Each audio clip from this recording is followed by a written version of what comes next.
I keep hearing people say remote work makes people lazy, but I do not buy that. If the work is clear, people can get a lot done. Maybe. It can help focus. Less noise, less random talk. But some people need the office to stay on track. Sure, some do. But in an office, half the day can vanish in small chat and long meetings. At home, at least you can finish your work before the coffee gets cold. That is true. I save time on travel too.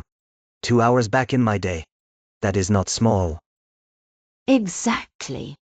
And if someone uses that time well, productivity goes up. If they use it to watch cat videos, well, that is a different problem. The problem is not remote work itself. It is self-control and clear goals. Look at you, sounding like a handbook. But you are right.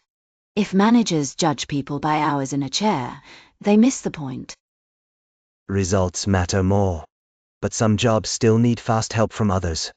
That can be harder online. It can, yes. Still, for deep work, remote can be better. Less buzz, fewer pop-ins, more real focus. I do my best thinking when no one is near my desk. See? Even you admit it. I said best thinking. Not best all day. Fair enough. But I think the future will be mixed. People will work where they are most useful. That would make sense. If the system is clear. You and your systems. At least you are not arguing for dress shoes and bad coffee in the office. The coffee here is better than most offices, to be honest. Speaking of getting work done, AI tools are changing remote work fast. They can help people write, plan, and sort notes in minutes. They can. I use one for meeting summaries. It saves time and cuts down on missed points. That is the good side. Less busy work, more real work. Though some people start to trust the tool too much. Yes.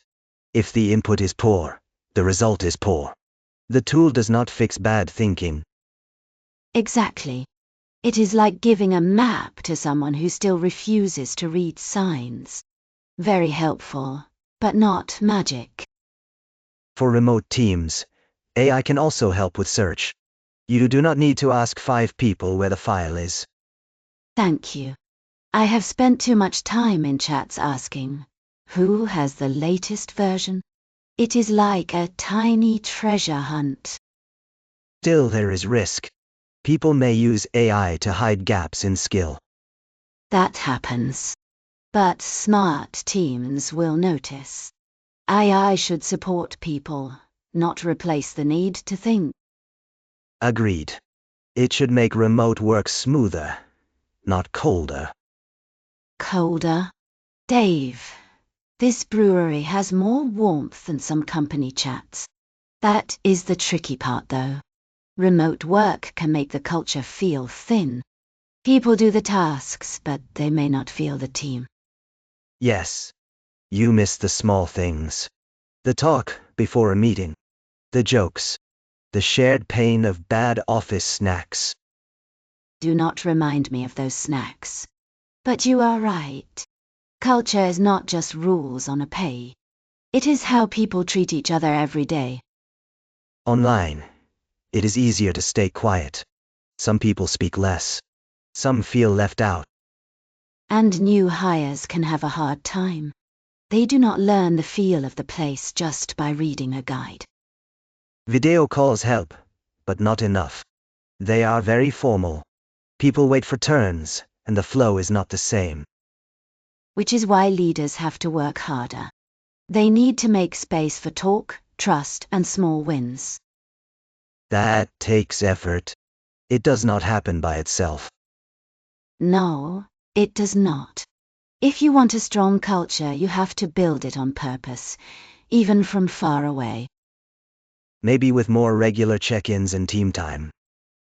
Yes, and real team time, not another meeting that could have been an email. And that is where work-life balance gets messy. Remote work can make it better, but also worse. Worse how? Because the office is now your kitchen, your bedroom, your whole life. Some people never really stop working. That is true. The line gets thin. You answer one more email, then another. Exactly. It sneaks up on you. At least in an office, you leave the building and your brain gets the message. At home, the laptop is still there, waiting. Like a tiny work gremlin. I would not call it tiny. Fair. Some people save time and feel less stress, but others feel guilty if they are not online all the time. That can hurt balance. Rest is important, not just more hours. Yes, because tired people do not do great work. They do long work, which is not the same thing. Boundaries matter. Set hours. Stop times. Simple to say, hard to do when your boss sends a note at 8 p.m. Then leaders should not do that. Now you sound like the boss. Careful, Dave.